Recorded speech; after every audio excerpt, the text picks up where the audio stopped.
Welcome back to the film guy Zack Snyder, his number one fan.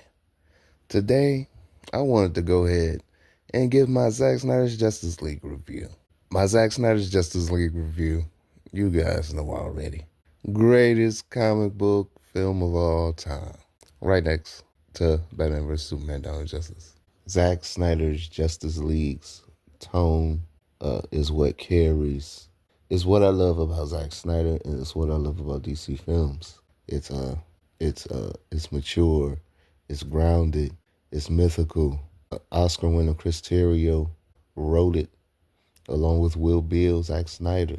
Zack Snyder's Justice League tone it fits Zack Snyder. You know what I'm saying? It fits the other two films, other three films that Zack also put out. Zack is the best at doing these type of films to me, especially in the DC universe.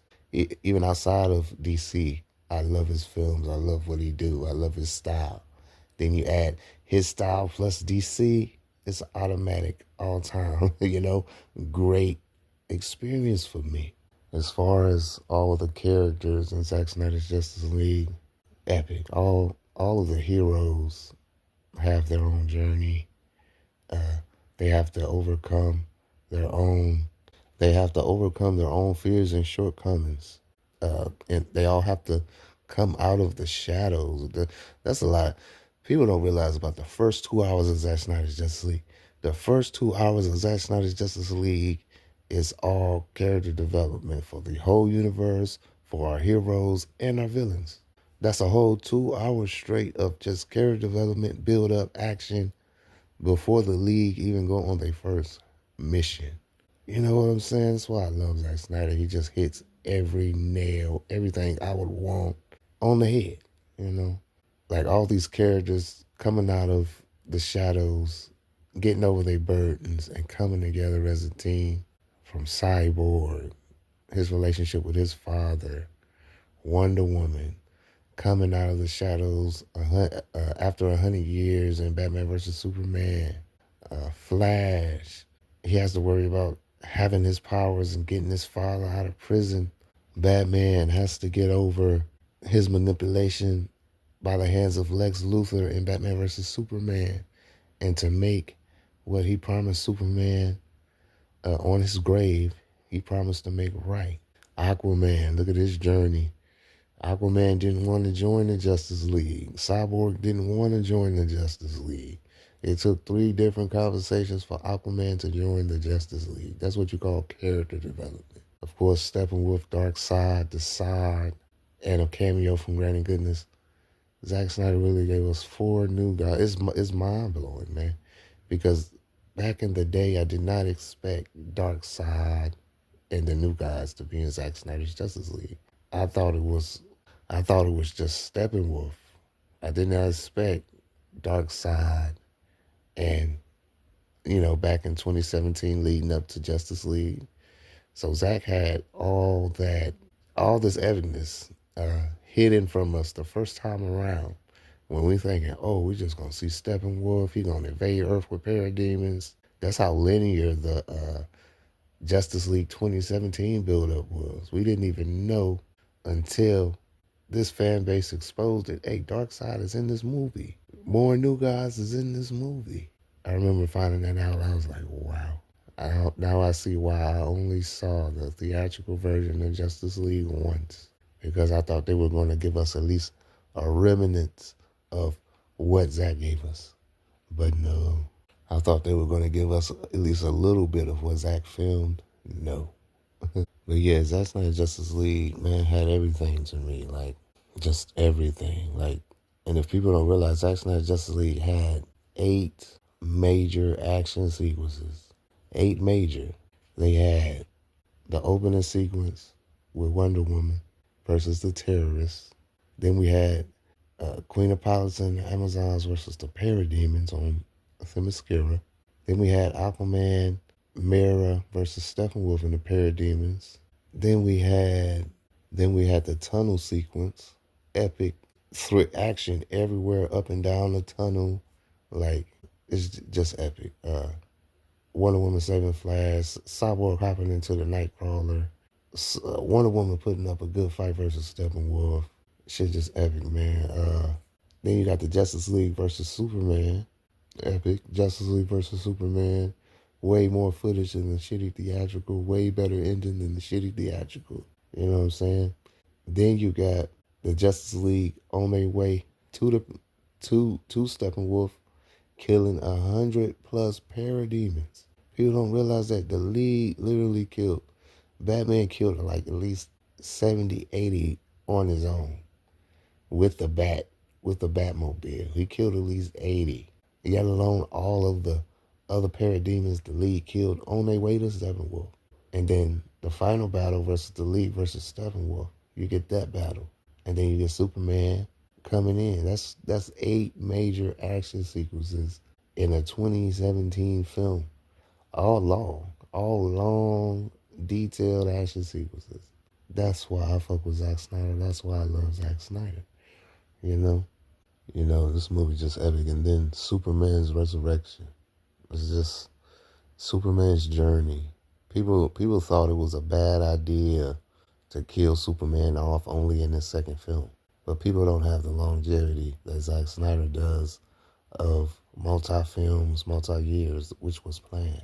Zack Snyder's whole arc was his DC EU. You started from Man of Steel all the way to Justice League 3. After that, other directors, and it's not like Zack just started. It's not like Zack started this universe where he was the only director like James Gunn. Zack Snyder started this DCEU with what? Ben Affleck as a director. Rick, I forgot his last name, but Rick, he was going to direct Flash. He was the first director of Flash. You had Patty Jenkins on Wonder Woman, and then you had James Wan on Aquaman. So even when Zack Snyder was running and was the main director in the DCEU, he still had plenty other directors on other projects. That's what you call running a universe. But the shitty Shill Media and the shitty Warner Bros. Didn't give Zack his chance. It's a twofold. It was Warner Bros. After the reaction to BVS, but it was also the shitty critics' reaction to BVS. If they would have just shut the fuck up and let us have Zack Snyder, especially after the success of Wonder Woman, it's like, fuck those critics. You know what I'm saying? Still to this day. I have no pity and I have no remorse because they fucked up my experience of seeing the first ever Justice League film, the true first ever Justice League film in theaters. And I can't stand that shit. Fuck Jeff Johns and Josh Whedon. I don't care who thinks what about it. But yeah, Superman's journey has been amazing in the DCU, and it would have went for 2 more films. What was my point? What was my point in that? It would have went 2 more films, Superman's journey. And like Zack Snyder said, Superman was the glue of the whole DCEU. That's why it started with him, and that's why Zack was going to end and unite the whole DC universe with him being the leader versus Darkseid. Modern day. Not ancient war, but modern day Darkseid. It's crazy, man. Like, Zack's so ahead of his time. Like, he gets shunned on for making great films. Years later, they end up being acceptable to the masses because Zack is ahead of his fucking time. But yeah, everything about this film, man. The visuals, the myth. That's why I'm a major and only a DC fan, because DC takes you to that mythological landscape. When I open my comic book, I want to go to Atlantis. I want to go to Themyscira. I want to go to Metropolis, Gotham. I want to go to mythical cities and places that I can't find in the real world. If I go read Marvel, I'm gonna open up every character that's gonna be from New York. It's like, what? No, I want to go somewhere where I haven't been. You know what I'm saying? Type shit. So that's why I fuck with DC Comics as a whole, DC in general, and especially DC movies, DC live action, but especially Zack Snyder, DC. Superman, Henry Cavill Superman is Superman. Ben Affleck is Batman. Gal Gadot is Wonder Woman. Zack Snyder cast is the most perfect trinity to lead us into Justice League and beyond. I don't care what nobody says, man. Zack Snyder's Justice League is the greatest movie of all time, and people know it.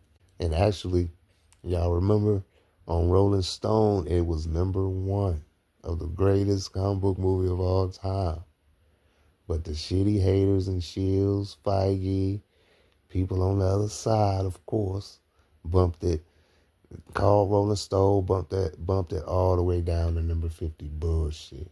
Rolling Stone knows, real fans know, Zack Snyder fans know, Zack Snyder Justice League is an all-time great film. All-time great film.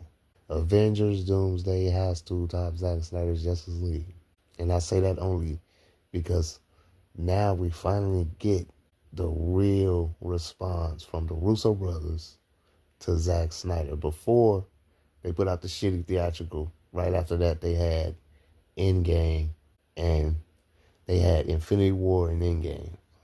So Justice League going against an Infinity War, Justice League going against an Infinity War and Endgame, that's not a good comparison. You need to compare, if anything, Zack Snyder's Justice League, you really should compare it with the first Avengers. But if you're going to compare, you compare Zack Snyder's Justice League with Infinity War, because Endgame is trash. Infinity War versus can the Russo brothers top Zack Snyder's Justice League? That's what I want to know. It's just real shit, you know. And they starting off good, being 3 hours and 45 minutes. Like I said before, thank you, Zack Snyder, for paving the way for long films. Even back in the day with Zack Snyder's Watchmen, Zack made long film. 2017, Zack made a long film.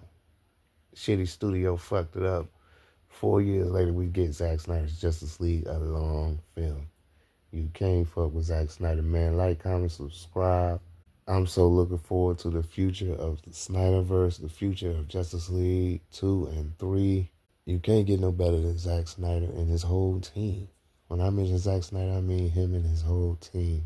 The stunt choreographers, the action, the producers, the VFX team, Zack Snyder's mind, Zack Snyder's writers.